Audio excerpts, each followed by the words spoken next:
explicar a metodologia primeiro, depois eu entro na abordagem sobre a potência orgástica e a sexualidade.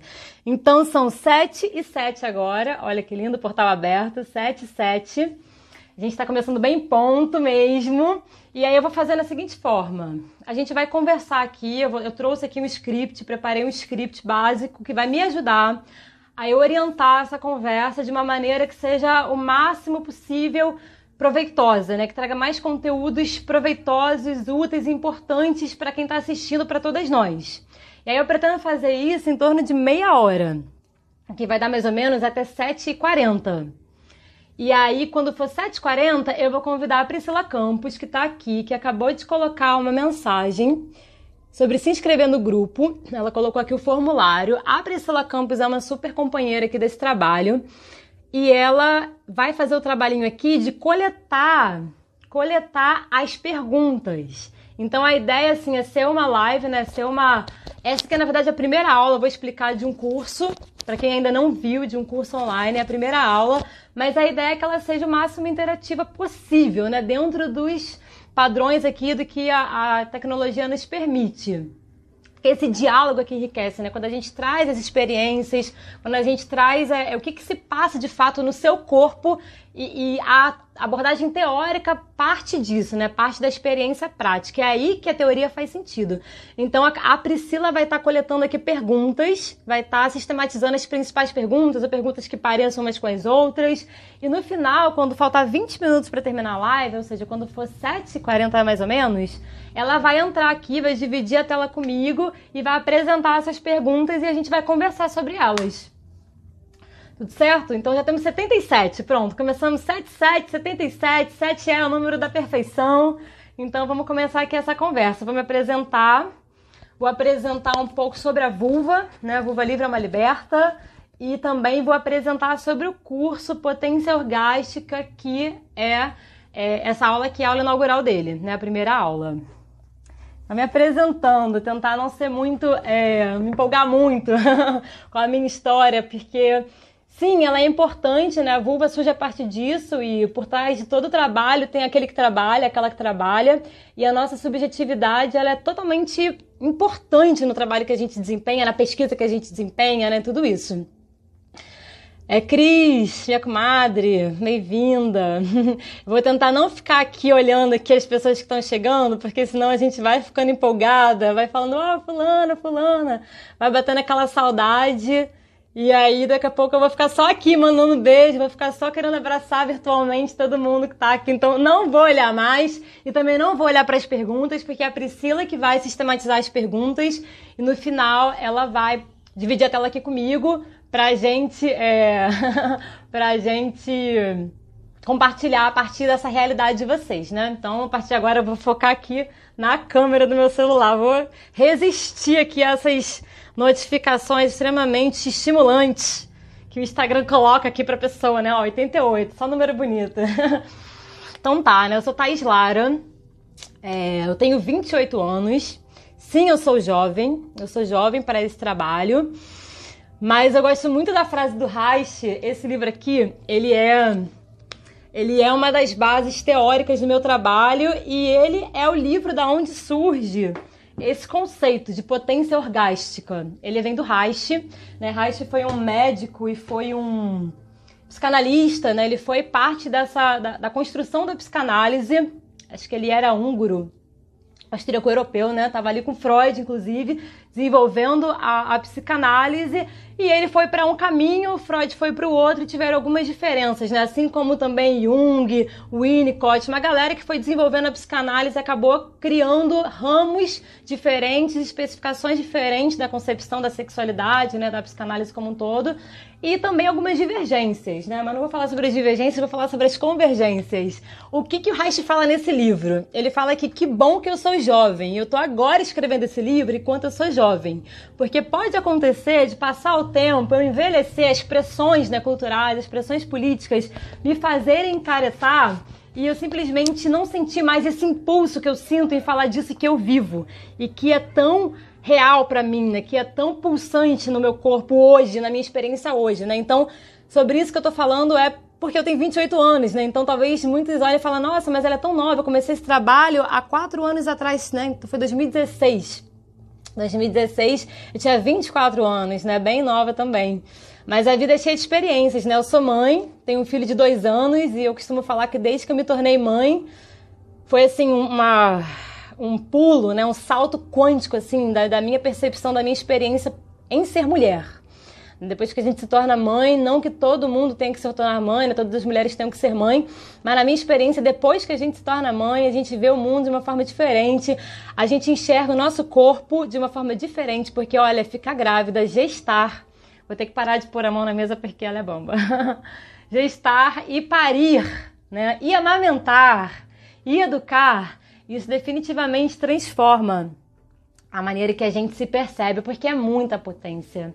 É muita potência. Olha, a nossa potência pode se manifestar, né? Já entrando no conceito de potência orgástica, acho que essa conversa ela vai assim, né? Ela vai numa espiral, não vai seguir uma linha, né? Ela não vai ser linear, porque não tem que ser linear, né? A maneira linear de pensar é uma maneira patriarcal. As mulheres são assim mesmo, né? Em forma de espiral. Na verdade, o universo é assim, né? Então vamos seguir esse modelo. Já tô numa espiral em outro momento. Então, sobre a minha experiência, né? Depois que eu me tornei mãe. Eu só vim me tornar mãe porque eu conheci o Tantra e conheci a educação sexual somática. Ou seja, cuidado. Aí eu sempre falo para as meninas, né? Vocês que estão vindo aqui nos retiros, que estão vindo na mexer na sexualidade, abrir esse campo da sexualidade, é sempre bom. Se você não quer engravidar agora, né? Você tem todo o direito de desejar quando, como, se sim ou se não engravidar, mas tome cuidado, porque quando a gente começa a abrir esse campo da sexualidade, realmente a natureza entende a sexualidade como fertilidade. E aí que vem, né, o poder da coisa, né? Sexualidade tem a ver com fertilidade. Deixa eu ajeitar aqui. Sexualidade tem a ver com fertilidade, óbvio, né? Isso é uma coisa óbvia. E fertilidade tem a ver com prosperidade.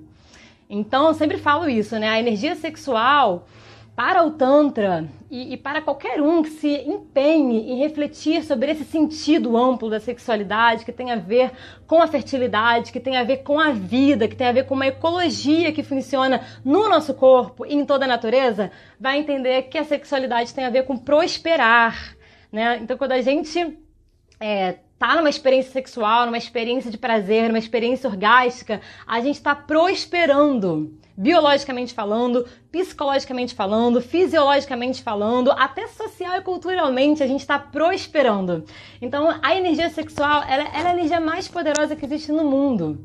Ela é a energia que cria a vida. A Mãe Terra pariu o mundo através da energia sexual. É só a energia sexual que gera uma outra pessoa e não há nada mais incrível do que a pessoa, o ser humano, um bebê, uma criança, não tem nada mais potente do que isso. E nós temos esse poder, nós seres humanos e a mulher com uma peculiaridade única, que é a peculiaridade de gestar e parir e de ser tão fundamental para o cuidado. Porém, obviamente, não é a única responsável pelo cuidado, né? O cuidado certamente é uma prática, uma praxis que é de todos, é uma responsabilidade independente de gênero, sexo, órgão sexual, assexual, não importa. O cuidado é uma prática que deve ser coletiva, né? Mas nós mulheres temos isso, né? O corpo, esse corpo tão rico, fisiologicamente falando, que inclusive tem a ver com prazer, que é que eu vou falar um pouquinho daqui a pouco. Então, como é que eu cheguei no Tantra e na educação sexual somática, o Sexological Bodywork? Nessas formações, né? Tem que trazer esse testemunho aqui pra vocês. Eu comecei a minha vida sexual e eu tinha experiências de prazer potentes. Eu, sim, posso dizer que tinha orgasmos e sentia muito, né? Eu era nova, assim, então... Quando a gente velha, né? Mas quando a gente é adolescente, vamos falar que é verdade. Quando a gente é adolescente, o mundo é diferente, né? As coisas pulsam assim de uma forma no nosso corpo, a gente tá descobrindo tudo, a gente quer descobrir tudo, a gente dá um jeito, né, de fazer as coisas. Então, assim, eu sentia a minha sexualidade pulsante muito viva. Muito viva.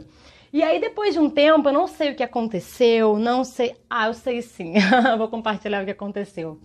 Tive uma experiência religiosa, né? Já cresci numa família religiosa e tive uma experiência religiosa a vida inteira. Não só religiosa, como também espiritual, né? Religiosa eu acho que é o lado ruim da história e espiritual eu acho que é o lado bom da história, porque nem sempre a espiritualidade tem que ter a ver com a religiosidade, né?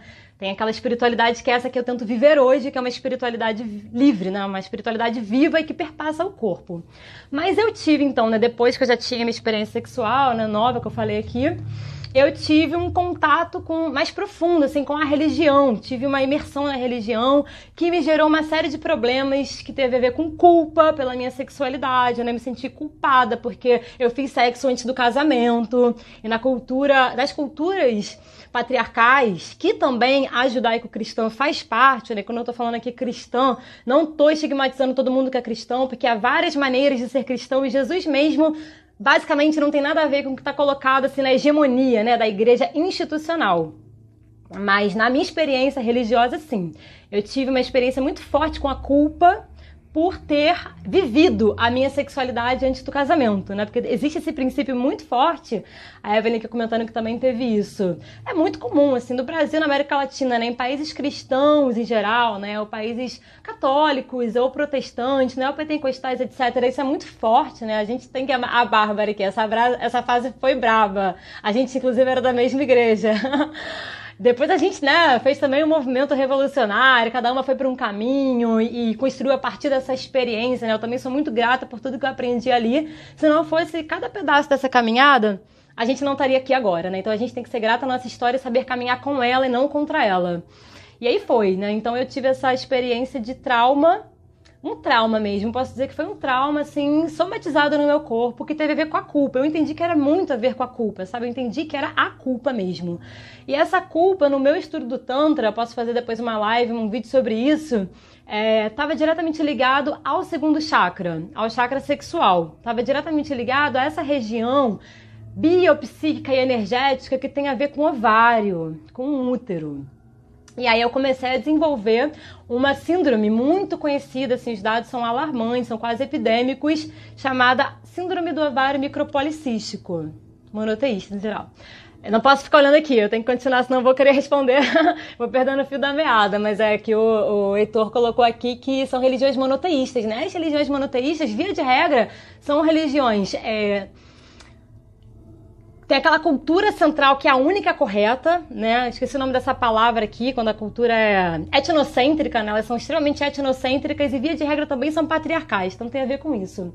Bom, voltando ao meu estudo, né? Quando eu descobri que eu tinha o ovário micropolicístico, eu comecei a perceber que tinha um problema no meu ovário, né? Então, para além dessa questão psicossomática, da culpa, da repressão da sexualidade, eu também compreendo que um fator fundamental para desenvolver a síndrome do ovário micropolicístico foi a pílula anticoncepcional. Porque eu tomei a pílula anticoncepcional, né, que é assim, vendida como água, né? Você vai no ginecologista, você espirra no ginecologista, ele fala, tá gripada, toma a pílula anticoncepcional, né? E aí a mulher vai tomando aquela pílula ad eterno, né? Ele não fala, vai tomar por um mês, você vai tomando. E aquela pílula ali, o que acontece? Ela diz pro seu corpo que aqueles hormônios, são hormônios sintéticos, né? Que aquele hormônio que você tá ingerindo, ele já tá ok, você já produziu ele, porque você tá ingerindo ele de forma sintética, mas seu corpo percebe o hormônio lá e pensa, não precisamos produzir. Para que a gente vai produzir estrogênio, FSH, LH, se simplesmente já está aqui no nosso corpo? Então começa-se a atrofiar a função de produção endócrina daquelas glândulas responsáveis por aquilo, que no meu caso era o ovário. Então, por eu ter tomado pílula anticoncepcional durante um bom tempo, eu entendo que isso foi fator, sim, né? Muitas mulheres também percebem isso, né? Essa questão do efeito colateral, que é muito grande, são diversos, não é só esse, inclusive, da pílula anticoncepcional, e com a psicossomatização da culpa, né? Então eu percebi que houve um problema no meu ovário. Então eu não estava ovulando perfeitamente, não estava ovulando regularmente, não estava menstruando regularmente. Isso é um problema, porque a menstruação, ela é um fator de saúde, ela é um elemento que indica a nossa saúde sexual, que é a nossa saúde vital. Às vezes a gente coloca esse termo, né? Eu vou colocar aqui saúde sexual, mas na verdade é a saúde orgânica, é a saúde do organismo, é a saúde vital. Então eu percebi que estava tendo um déficit de energia no meu ovário.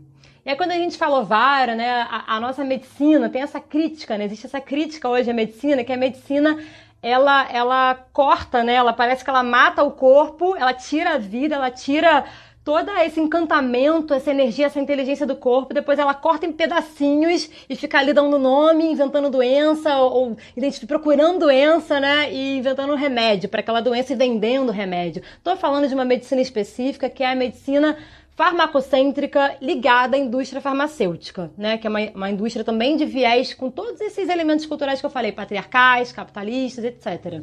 Não estou dizendo que a medicina não tem valor, por favor, pelo contrário.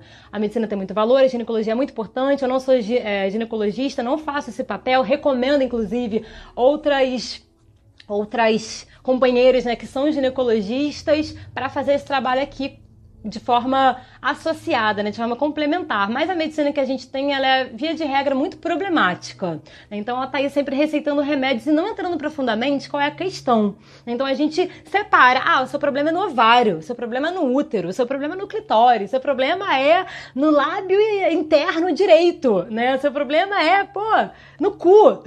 E, na verdade, seu problema não pode ser um pedacinho só, porque o corpo, ele é uma unidade.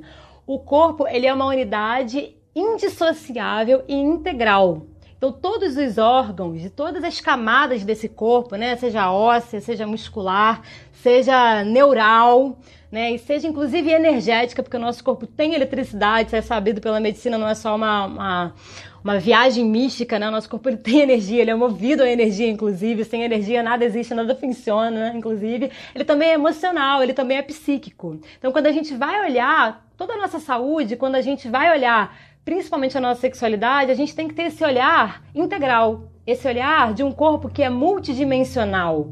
E isso falta muito, eu vejo na medicina em geral, né? Na ginecologia, falta muito uma visão integral sobre a sexualidade. Então você vai ver vários problemas, né? Anorgasmia, vou falar aqui mais um pouquinho, estou conferindo aqui o tempo. Dor, né? Vaginismo, dor na relação, e uma série de coisas. Aí você vê remédio. Pouco você vê, por que não um exercício? Por que não uma forma diferente de se olhar? Por que não uma mudança cultural, né? Para que a sociedade lide melhor com a sexualidade e a gente também possa expressar e desenvolver melhor a nossa sexualidade nesse mundo que a gente necessariamente está inserida, né? A gente não está fora dele quando a gente entra numa clínica, né, ginecológica ou médica. A gente está nessa cultura, a gente nasceu nessa cultura. Então, isso tudo tem que ser levado em consideração. E eu comecei a buscar abordagens integrativas para compreender esse problema que era do ovário, né? O ovário micropolicístico, mas que também era do útero, também era da vagina, também era meu. Era do meu corpo como um todo, não era só do ovário, né? E eu percebi que tinha uma questão na minha sexualidade para eu tratar. Eu tinha que tratar essa questão na minha sexualidade. E aí eu comecei a ver que tinha uma energia que estava muito mais aqui, na minha cabeça, né? O Yin Yang foi muito importante sim para mim. Inclusive a tradição que eu trago aqui é a tradição do Tantra Taoísta, Tantra indiano, Tantra Taoísta, a medicina chinesa, né? As filosofias orientais em geral, elas trabalham muito com esse conceito que na China é muito claro, né? Na medicina chinesa, que é o Yin e o Yang, que é essas polaridades que na verdade compõem um todo, né? Igual você pensar no arco-íris, você pensa no vermelho, você pensa no roxo, no violeta, mas na verdade é a luz, né? E espectros diferentes, né, dessa luz. O arco-íris, inclusive, é um ótimo arquétipo para a gente conversar, né, sobre sexualidade, expressões possíveis, né, para outro momento. E aí eu percebi que tinha muita energia aqui, em cima na minha mente, né, por eu estar num momento na minha vida que eu estava muito na intelectualidade, muito no estudo, muito na academia, né, muito na militância, muito no pensamento, né, muito na palavra, e estava pouco no meu corpo, estava pouco aqui no meu pé, né, estava pisando pouco o pé no chão mesmo, terra, né, estava me conectando pouco com essa materialidade do meu corpo e da minha vida, e também com a minha sexualidade. E eu comecei a procurar ferramentas. Aí eu conheci o Tantra e a educação sexual somática. E eu fiquei encantada, primeiro eu procurei o pompoarismo, que aliás é um dos temas aqui do nosso curso, é um dos tópicos. E aí eu falei, pompoarismo, cara, esse exercício de contração e descontração, né, contração e relaxamento, e de consciência pélvica e vulvovaginal, eu sinto que ele é o que pode me ajudar, porque ele vai me fazer exercitar, fortalecer, trazer energia para essa região aqui pélvica, né, vulvovaginal, que também é o ovário, que também é o útero. O Tantra tem uma palavra ótima, né, que é a palavra Ioni. Alguns falam Ione, né? Ioni. Ioni significa o assento da deusa, diz respeito a tudo isso que a medicina chama de sistema, né? Aparelho sexual feminino. É tudo, inclui ovário, inclui útero. Então, às vezes, eu vou usar essa palavra também, Ioni, porque ela é muito completa. E eu percebi que eu precisava levar esses exercícios para ontem, assim, para minha vida. Então, exercitar, contrair, prestar atenção, ter essa atenção plena, me conectar com o meu corpo, né, com a minha expressão física da minha sexualidade ia ser fundamental. Parei de tomar pílula anticoncepcional, fiz um processo de desintoxicação, assim, biológica e também mental muito forte. E depois fui imergir no Tantra e fui fazer a minha formação, que é essa aqui que me trouxe esse trabalho da Vulva Livre Alma Liberta. Fiz essa formação com a Paula Fernanda, tá aqui no Instagram também, né? Uma professora muito, assim, amorosa, muito qualificada mesmo, muito conhecimento ela traz, um trabalho lindo que ela faz. E ela dá essa formação de tantras e terapias tântricas e sexualidade consciente. E também trouxe para o Brasil, para a América Latina, a primeira vez em 2017 que eu fiz a formação do Sexological Bodywork, que aqui no Brasil está sendo chamado de Educação Sexual Somática. E eu falei, eu vou aprender isso e vou mergulhar. E eu mergulhei, assim, de fato, 2016, 2017, 2018, fiz diversos cursos que me trouxeram para esse trabalho aqui da Vulva Livre Alma Liberta. E a partir de então, eu passei a me conectar com o meu corpo de uma maneira diferente. Eu passei a entender que era importante, com vontade ou sem vontade, eu me tocar. Mesmo que eu não quisesse, é um exercício. E você passa cada vez a querer mais, né? Porque tem aqui um dado, eu já vou agora entrar para os dados, né? Que perpassam aqui esse debate. São 7h27, então estamos aqui num tempo legal. Tem um dado do Prosex, já entrando na minha experiência, que perpassa a nossa experiência social, a nossa experiência cultural, de ser mulher nesse mundo, nesse país, etc. Tem um dado do Prosex, que é um laboratório de pesquisa em sexualidade da USP, de 2017, que ele fala que 55,6% das mulheres têm dificuldade de ter o orgasmo. Cara, escuta esse dado, 55,6% das mulheres têm dificuldade em ter orgasmo. Isso é preocupante. Abordar isso é urgente, porque isso não deveria acontecer, não existem razões biológicas para esse dado ser uma realidade. Vou te falar, esse dado pode ser inclusive subestimado, porque essa pesquisa foi feita nas capitais, né? Então as cidades de interior, etc., onde às vezes a cultura é mais conservadora, né? É mais patriarcal, né? Nessa história que a gente vive, que vem desde 1500 na colonização. Antes disso, provavelmente a experiência das mulheres era mais tranquila, mais feliz. Mas nessa realidade que a gente vive no Brasil, o dado que a gente tem das capitais é esse: mais de metade das mulheres tem dificuldade com orgasmo. 67% delas disse que essa dificuldade tem a ver com uma dificuldade de se excitar. Então, assim, sem libido, sem vontade de transar, sem vontade de fazer amor, sem vontade de ir a fundo na sua sexualidade, sem vontade de sentir prazer, sem vontade de gozar. Então, essa é a realidade que a gente vive hoje. É claro que aqui, né, 117 pessoas online, talvez não seja exatamente esse número. Porque a gente, quem segue a vulva, né, quem está disposta a esse debate, via de regra, já está num caminho, né, já está num processo. Mas também não significa que não, porque eu mesmo, quando comecei a procurar o Tantra Educação Sexual Somática, eu estava naquele processo do ovário micropolicístico que tinha a ver com uma falta de energia sexual e com uma experiência sexual que eu posso considerar fraca. Não estava vendo a minha sexualidade de forma intensa, não tinha orgasmos da maneira que hoje eu tenho, não sentia o meu corpo da maneira que hoje eu sinto, tinha uma dificuldade em ter orgasmo de algumas formas, tipo vaginal, por exemplo, que é um debate que a gente tem que trazer aqui, né, que é a experiência intravaginal, que como ela não tem a ver com nada do masculino, né, ela é completamente silenciada. Vou entrar nesse aspecto depois para não aprofundar nisso agora e voltar aqui aos dados. 59,7% das mulheres dizem que sente dor na relação. Então, sente dor na penetração intravaginal. Conheço muitas mulheres. Eu tenho esses dados, não vou apresentar ele aqui agora. Mas sempre que eu faço curso, lá no formulário também tem essas perguntas, né? E muitas mulheres relatam que sentem dor na penetração intravaginal, seja com um homem, né? O pênis, seja com dildo, seja com um dedo, seja com alguma coisa. Sentem dor, né? Na parte interna da vagina. E é difícil, né? Você ter prazer com a dor. É difícil, não estou dizendo que é impossível, mas é difícil, é um problema, é uma complicação que tem que ser tratada. E aí, como eu falei, esses problemas aqui que estão colocados, eles não fazem sentido. Não era para existir esses dados aqui, isso é como uma contradição biológica, isso é uma contradição ecológica. Por quê? Porque além de que todos nós, como eu falei no início, né, todos nós fomos feitos para prosperar, e a prosperidade no nosso corpo tem a ver com prazer e tem a ver com orgasmo, a mulher tem um corpo muito potente quando diz respeito a isso. O Reich, eu vou ler aqui uma frase do Reich. Não vou ler não, vou citar que é mais fácil. Tá lá na página da Vulva, é um dos últimos posts que eu fiz com...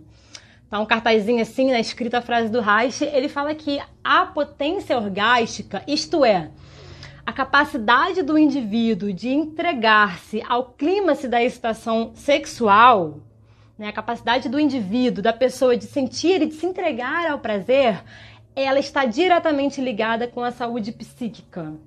Ela está diretamente ligada com a saúde integral. Todos nós fomos feitos para ter saúde. A natureza é sábia. A natureza faz tudo com muita sabedoria, com muita sofisticação, né? A natureza capricha. A Mãe Terra está de parabéns. Ela pariu a gente com uma forma assim é difícil até colocar em palavras, mas com uma beleza, né? Com uma grandeza, que é difícil da gente comensurar isso. E o nosso corpo ele é pronto para essa vida plena, né? Para essa vida em abundância, para essa vida orgástica, para essa potência que, como o Reich fala, ela é sexual, ela é orgástica e ela também é psíquica. Ela também é intelectual, ela também é emocional, ela também é espiritual, porque nós somos uma coisa só. Então, quando a gente cresce na nossa sexualidade, desenvolve a nossa sexualidade, para mim foi um grande aprendizado. Assim, eu achei que eu ia tratar a minha questão do ovário da sexualidade. Quando eu vi, eu estava transformando a minha vida como um todo. Quando a gente trabalha a nossa sexualidade, tudo vai junto, tudo começa a fluir, porque fluindo a energia sexual, flui a energia vital, que é essa energia que nos coloca vivas aqui, né?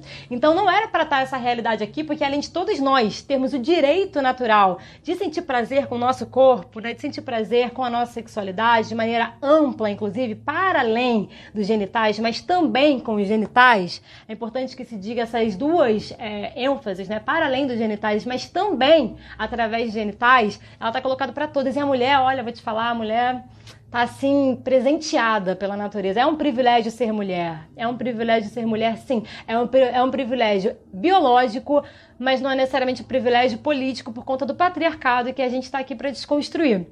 E que esse aprendizado é parte dele.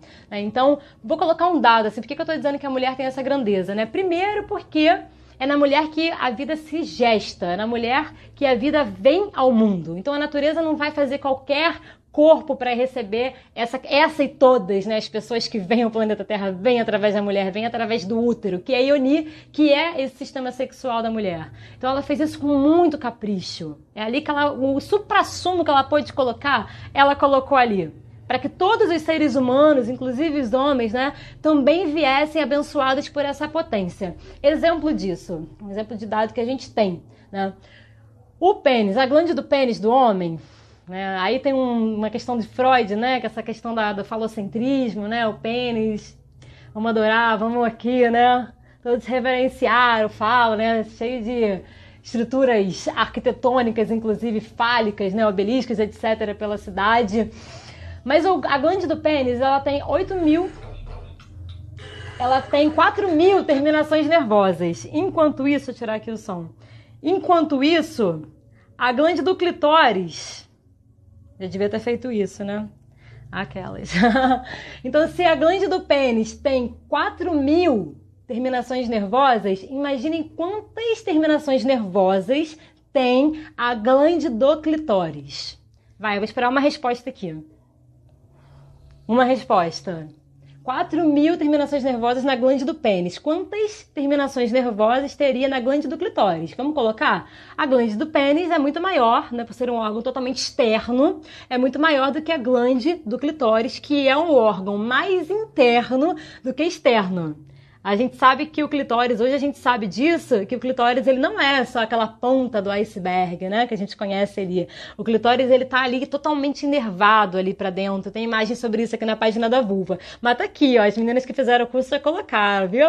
Aprenderam direitinho, anotaram, nunca mais esqueceram. 8.000 terminações nervosas. É claro que essa conta, ela é uma conta relativa, né, da medicina, porque deve ser difícil a gente contar terminações nervosas, né, mas já há uma convenção dos estudos. Muitas mulheres aqui, né, que são totalmente estudiosas do autoconhecimento. 8.000 terminações nervosas, né, próximo 9, 10, que a galera colocou aqui bastante. Então, assim, o dobro, só na glândula do clitóris, comparando com a glande do pênis, o dobro de terminações nervosas. Ainda tem a parte interna do clitóris, que tá aqui também na página, tem imagem sobre isso, que é muito rica. Ainda tem a vagina, ainda tem os lábios internos, os lábios externos, o colo do útero, várias regiõezinhas específicas dentro da vagina, né, que a gente chama de área G, ponto U, perineal, o ponto A, no fundo do colo do útero, o próprio útero. A mulher tem muita sensibilidade também nos seios, né, no mamilo, não só as mulheres, homens também, mas as mulheres têm uma sensibilidade especial, né, uma quantidade de terminações nervosas especial, sem falar do corpo, né, como um todo. Tô só falando aqui do genitais porque é importante, mas o nosso corpo inteiro, ele é sensível, o nosso corpo inteiro, ele é orgástico. Sim, isso é uma notícia assim, extremamente esperançosa pra gente, né, pra todos nós. Então a gente tem esse dado, a mulher tem o dobro, então a mulher é feita pra gozar muito. Tem um documentário, inclusive, que chama Clitóris, o Prazer Proibido, que fala muito sobre como que houve um investimento da cultura patriarcal, muitas vezes atuando através da estrutura da Igreja Católica, de pecabilizar. Agora eu vou entrar na razão. Pecabilizar o corpo da mulher. Dizer que esse corpo, por ser um corpo potente, por ser um corpo orgástico, por essa potência também ser psíquica, e aí tem essa toda a relação com a bruxaria, né, o poder psíquico da mulher que tem a ver com essa potência corporal, colocar essa mulher no lugar do pecado, no lugar da culpa, no lugar do que é demoníaco, do que não deve ser permitido.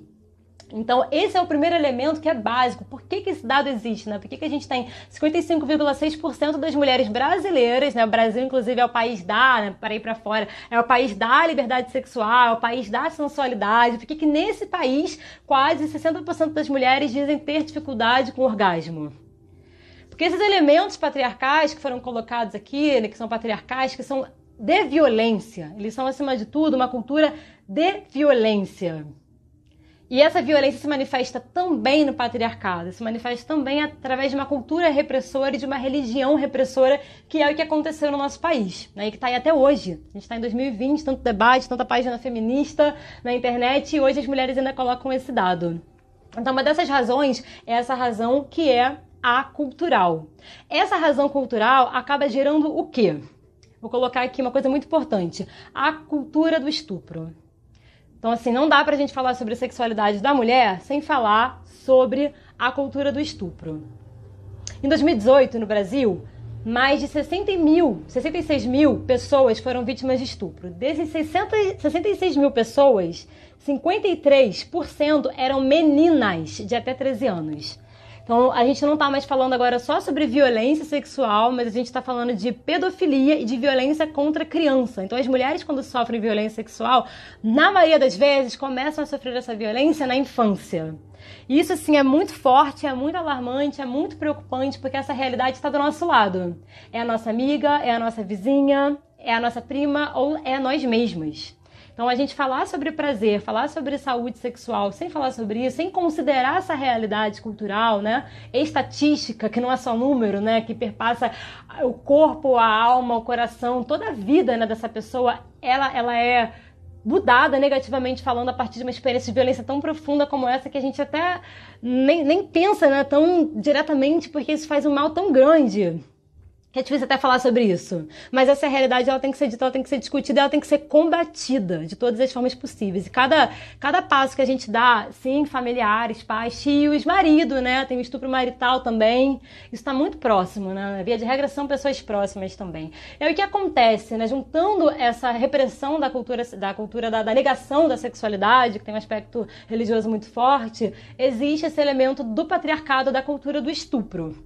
Então, a partir disso, o que as mulheres desenvolvem, né? Então, eu tô falando aqui sobre mulheres que tiveram uma experiência de violência sexual clara, assim, a estupro, né? Porque tem muitas outras formas de violência sexual.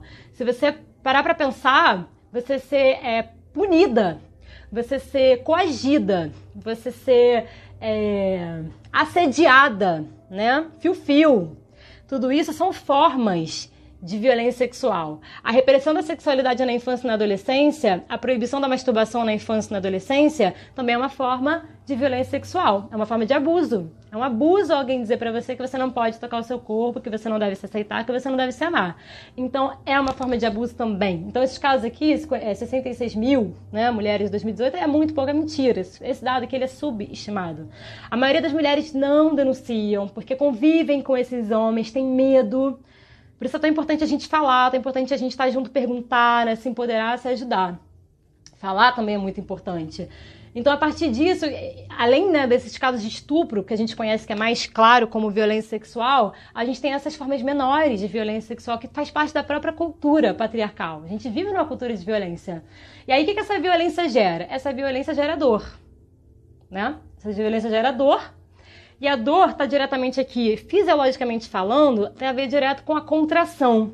O Reich, inclusive, é uma referência que eu vou usar sempre, uma referência intelectual, acadêmica.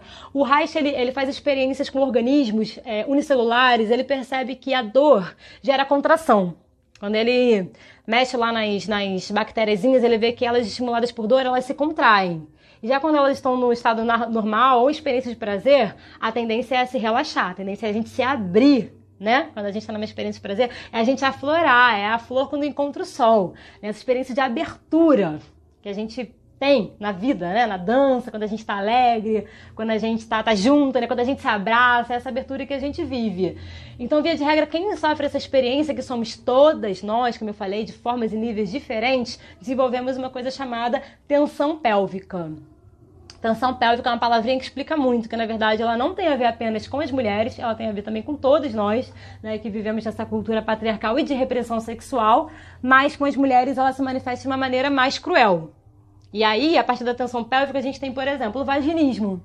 O que é o vaginismo? O vaginismo é uma contração constante e involuntária da vagina. É uma contração que é neuromuscular. E se ela é neuromuscular, ela também é psicológica, né? É uma contração que está aí. Vive em estado de contração, em estado de tensão, em estado de medo. E quando a gente está contraída, as coisas não se abrem, as coisas não se manifestam, a nossa potência não se manifesta. Por isso é importante a gente aprender a relaxar, a dissolver essas tensões. O pompoarismo ajuda muito. Outras técnicas que eu vou citar aqui no final ajudam muito. Tudo que é relaxamento vai ajudar, mas tem técnicas que são objetivas e específicas para isso. Então, eu falei da tensão pélvica. A segunda que eu queria falar é a dissociação. Tá dando pra entender? Pri, que tá aqui embaixo. Tá dando pra entender direitinho? Tô falando rápido? Que eu tô aqui olhando pro relógio, tô ficando preocupada. Alguém me dá um feedback aí, se puder, por favor, se tá rápido, mas eu vou tentar aqui controlar essa velocidade. A dissociação, né? Queria falar sobre a dissociação que a gente faz. Tem um conceito de um filósofo sufi, Almas, que ele chama de amnésia pélvica. Então, muitos de nós, né, e muitas de nós especificamente, sofremos também desse mal que é a amnésia pélvica. O que é a amnésia pélvica? É a gente ser levada a esquecer a nossa pelve. A gente ser levada a esquecer os nossos genitais, a nossa vulva. E quando que a gente é levada a esquecer? Quando a gente está de perna aberta, manda a gente fechar, né? Fecha a perna, menina, tenha modos, esconda a sua vulva, né? Esconda inclusive de você mesma. Não se toca, não se masturba, não se olha, ninguém fala sobre vulva, né? Hoje que a gente fala por aqui, mas ninguém fala sobre vulva. As imagens que a gente tem nos livros da escola são totalmente desconectadas da imagem que a gente olha quando a gente olha para nossa vulva, quando a gente olha no espelho. Aquelas imagens são horrorosas, mas atrapalham do que ajudam. Então existe sim uma forçada, uma energia, um engajamento cultural forçado para que a gente esqueça que a nossa vulva está aqui com a gente. A gente esquece dela fácil, a gente cresce esquecendo dela, né? Então, desde pequenininha, criança mal nasceu, já tá de fralda o dia inteiro. Aí já tá de calcinha apertada, depois não tem nem tempo a criança, né, para se tocar, para se conhecer. Tem aquela patrulha familiar, né, sempre ali vigiando para esse autoconhecimento não acontecer. Depois tem a patrulha social, todo esse estigma que a gente tem sobre o nosso corpo gera essa dissociação. Então a cabeça está aqui pensando, as mãos estão aqui trabalhando, né, escrevendo na escola, operacionalizando o sistema, mas o nosso corpo está esquecido. O corpo, via de regra, tem um estudo, ele não vai à escola. A escola vai à cabeça, vai à mão, né? O corpo fica em casa, esquecido, estagnado e atrofiado, na verdade preso numa cadeira. E é lá na escola que a gente passa boa parte da nossa infância, né? Que é tão fundamental para o nosso desenvolvimento como um todo. Por isso é importante também a gente pensar todas as áreas, né, da sociedade, quem for educadora, quem for pesquisador aqui, né? Sei que tem muita gente desses campos, vale a pena a gente incorporar esses debates também nessas áreas de saber. Então essa dissociação acontece tanto pela invisibilização da vulva e invisibilização da sexualidade da mulher e invisibilização da sexualidade como um todo, né? Que obviamente ocorre diferente para os homens, porque o símbolo fálico ele tá aí, como eu falei, né, nas estruturas, inclusive arquitetônicas, ele tá por toda parte, né? Tá na escola, né? A gente vai no banheiro, tá na parede, tá pichado, né? Aquele piruzinho assim com aquele saco, né? Quem nunca viu, né? A gente vê muito, pô, eu não via vulva pichada na minha escola. Se fosse hoje eu pichava, mas naquela época eu ainda não pichava. Então essa imagem, de fato, da vulva, da sexualidade, ela tá esquecida. Apesar de que na cultura tântrica, nas culturas ancestrais, inclusive europeias, inclusive afro-ameríndias, a vulva ela é o elemento mais antigo que se conhece. Tem um texto na página sobre isso também. O primeiro elemento que se encontrou de representação espiritual teve a ver com uma mulher com uma grande vulva aberta, chamada a mulher Vênus de Willendorf. E tem várias outras por aí. Mas na nossa cultura ela é estigmatizada e ela é invisibilizada. E aí o que essa dissociação do corpo ela faz, né? Que pode ser gerada pelo trauma. Quando a gente tem um trauma, tem essa possibilidade, né? O nosso corpo ele separa a nossa mente, a nossa percepção, a nossa consciência daquela região que sofreu aquele trauma. Então, se você sofreu, por exemplo, se a mulher sofreu um abuso sexual, um estupro, ou uma dor, né? Tem várias culturas, inclusive, que realizam aquela cirurgia obrigatória também de clitóris, uma série de coisas horríveis que existem de formas diferentes na cultura patriarcal, né? Todas elas horríveis e que devem ser transformadas. Mas o que acontece? O cérebro, ele começa a dissociar, ele começa a cortar caminhos neurais que eram feitos. Olha o que a Beatriz falou. Em alguns Itãs, Iemanjá matava com a vulva. Que gera vida pode gerar morte também, né? Na verdade, duas polaridades da mesma realidade.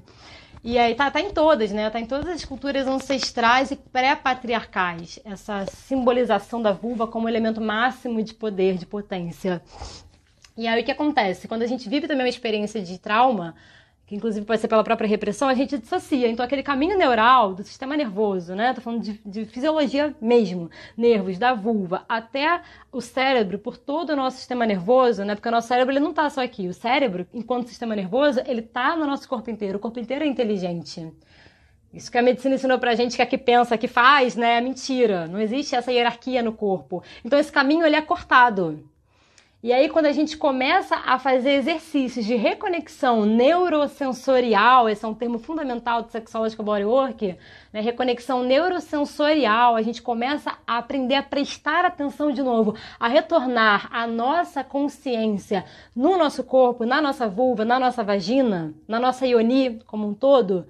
Isso pode ser transformado. Por que isso pode ser transformado? Porque a medicina, eu tenho um livro chamado Cérebro que Cura, ele inclusive está nos meus stories aí chamado Indicações Bibliográficas, chamado Cérebro que Cura. Ele conta a história da invenção, né, da descoberta da neuroplasticidade. O que é a neuroplasticidade? É a capacidade do cérebro e do sistema nervoso se transformar, se remodular, sempre. Essa neuroplasticidade, ela é uma constante na nossa existência corporal. Então, sempre a gente está mudando. A cada hábito que a gente toma, a cada experiência de movimento, a cada exercício que a gente faz, a experiência somática, o nosso cérebro se reprograma. Então, experiências de trauma vão gerar um caminho e experiências de prazer vão gerar outro caminho. Como eu falei lá, o prazer ele tem a ver com desejo, ele abre, né? Ele relaxa, ele aflora, ele quer mais, ele entende que a vida é boa e que a vida deve ser vivida. Então, o prazer ele prospera a nossa existência. Então, quando a gente faz esses exercícios, né, que traz essa reconexão neurosensorial, isso muda. Essa mudança pode demorar um mês, essa mudança pode demorar uma semana, essa mudança pode ser sentida no mesmo dia. E ela sempre vai acontecer. Então eu tô aqui 4 anos nesse caminho e cada dia eu me percebo de uma maneira diferente. Nunca a gente vai estar perfeita e pronta, né? Nossa existência, como fala Paulo Freire, ela é sempre inacabada. E o nosso inacabamento é que traz o desejo de prosseguir, de buscar, de aprender, de se desenvolver, que é uma dádiva do ser humano. Eu queria colocar aqui uma série agora de possíveis soluções, né? A gente falou aqui das dissociações, faltam 10 minutos, eu vou concluir aqui em 10 minutos. E aí depois eu vou abrir mais uma live pra gente abordar as perguntas. Vou fazer assim, tá bom? Eu acho que vai ficar melhor e acho que eu vou conseguir também aqui dar uma consolidada. Vou colocar possíveis soluções, né? Então, em relação à dissociação, o que pode curar essa dissociação? O que é o reverso dessa dissociação? É a atenção plena. Tem uma frase da Paula Fernanda, que é minha professora, eu gostaria muito de citar ela aqui, que ela fala o seguinte, esse aqui é meu caderninho de anotação dos meus cursos, que eu guardo ele com muito carinho, tem muita riqueza aqui. Tá logo abaixo, inclusive, de tensão pélvica. Fala o seguinte, a atenção plena cura tudo. O mapeamento, vou explicar o que é o mapeamento, traz consciência. A consciência traz alegria.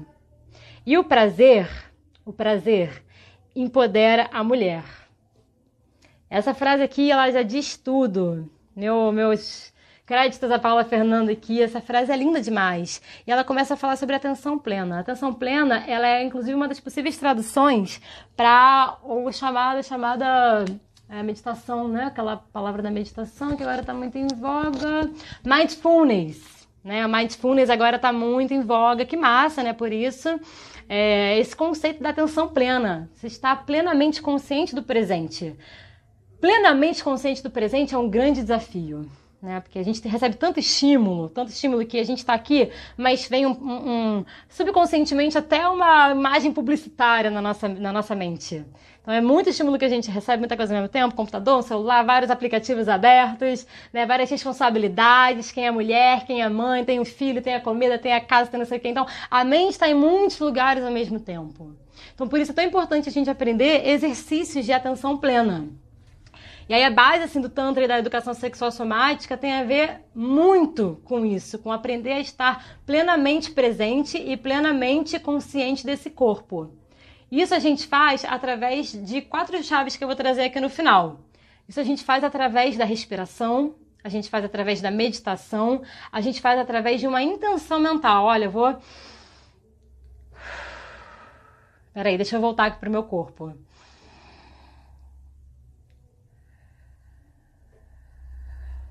Quem puder, traz uma respiração profunda e traz essa respiração pro corpo.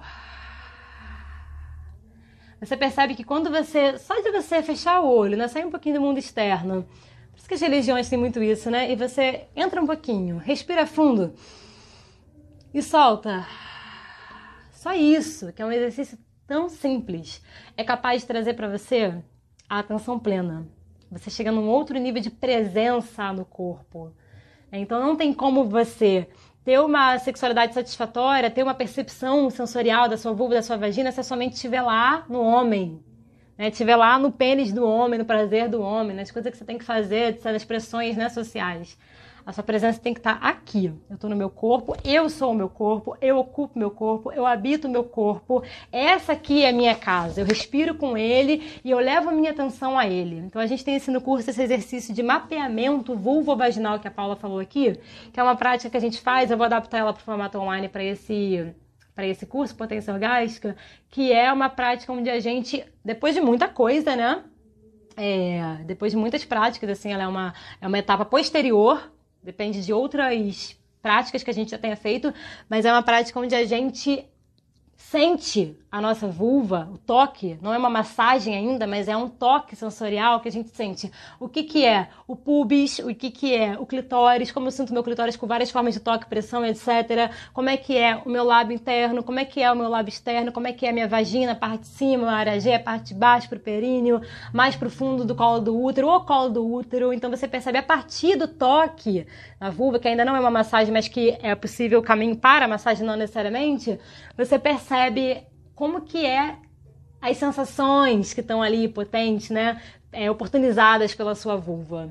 E isso precisa de atenção plena, porque você pode ser tocada e não estar sentindo nada. Depende do nível de engajamento integral, psíquico, mental que você está no corpo.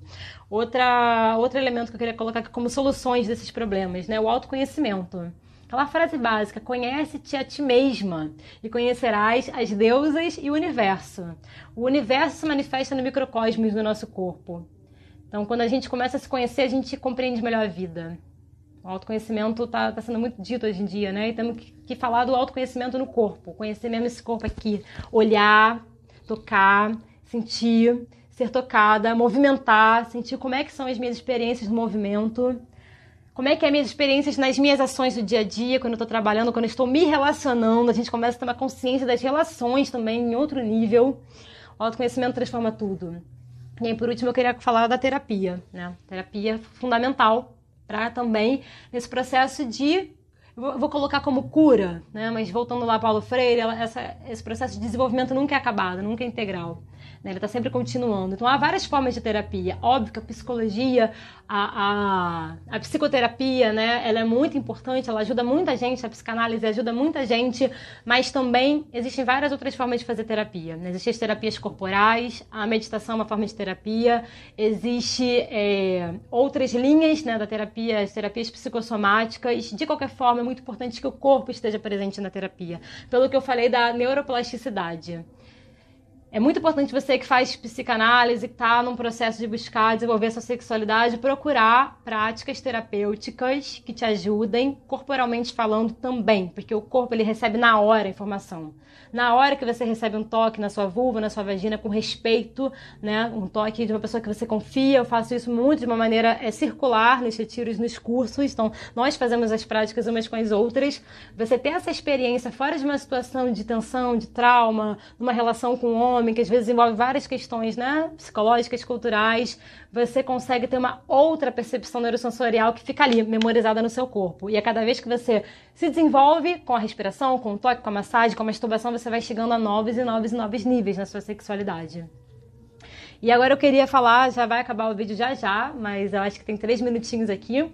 Eu vou falar sobre as 4 chaves do Tantra taoísta. Não, essa live não vai ser sobre isso, alguém perguntou ali, posso fazer uma depois sobre isso, mas o Tantra taoísta é o Tantra que bebe da China, né? China, Tibete e Índia estão muito conectados, né? Então, assim, aquelas culturas se impermeavam, né? Se permeabilizavam de uma forma muito orgânica. Muita coisa que tá ali tava na Índia, tava na China, então o Tantra estava por ali naquela região, né? E tem uma forma também da gente perceber o Tantra na nossa cultura tradicional também, que eu já falei aqui, posso falar numa outra oportunidade com mais profundidade. Mas o que o Tantra taoísta traz para nosso crescimento? Uma chave é a respiração, que eu já falei, colocar respiração na sexualidade, no sexo, na masturbação, respiração ampla, respiração profunda, respiração consciente, respirar com a vulva. Vamos fazer exercício sobre isso. Foco nas sensações. Você está recebendo lá um sexo oral. Tem tudo para ser maravilhoso. 8.000 terminações nervosas no clitóris, recebendo estímulos, prontinhos para chegar no cérebro. Mas também está lá, ó, várias coisas. Religião, culpa, pecado, mãe, pai, tia, avó, inconscientes, trabalho, live que eu tenho que fazer, minha página, meu dinheiro, minha conta, N coisas. E o foco tem que estar onde? Nas sensações. O foco tem que estar, vou sentir. Dane-se o resto, agora eu vou sentir o meu corpo, eu vou sentir esse clitóris aqui, vou sentir esse lábio, essa vagina, eu vou sentir essa partezinha, essa microparte do meu corpo, é nela que eu vou focar quando eu estiver sendo tocada ou me tocando. Vamos falar sobre isso. Terceira chave, movimento. Então, tudo que está contraído está assim, é estático. Tudo que está vivo está pulsando, a pulsação é movimento. Então, yoga, dança, corrida, atividade física, alongamento, tudo isso é necessário, tudo isso agrega, faça formal, faça live, faça aula, inventa, cria, se expressa, põe uma música, movimente-se. Pompoarismo faz parte da prática do movimento. Vocalização. Laura Canabrava está aqui, professora de canto maravilhosa, vamos fazer uma live juntas em breve. Sim, é sobre cantar, né? Mas inclusive o trabalho que ela traz muito interessante não é só sobre cantar de forma performática, é sobre expressar a nossa verdade, expressar a nossa voz, amar a nossa voz, expressar as emoções através da voz. Então, as tradições orientais têm muito essas lutas, artes marciais, etc., que tem muito grito, né, envolvido. A voz expressa o movimento e a emoção. No sexo não é diferente, no orgasmo não é diferente. Então, você pode fazer isso de forma espontânea, como você pode fazer isso também de forma engajada, de forma como exercício. Ó, vou respirar.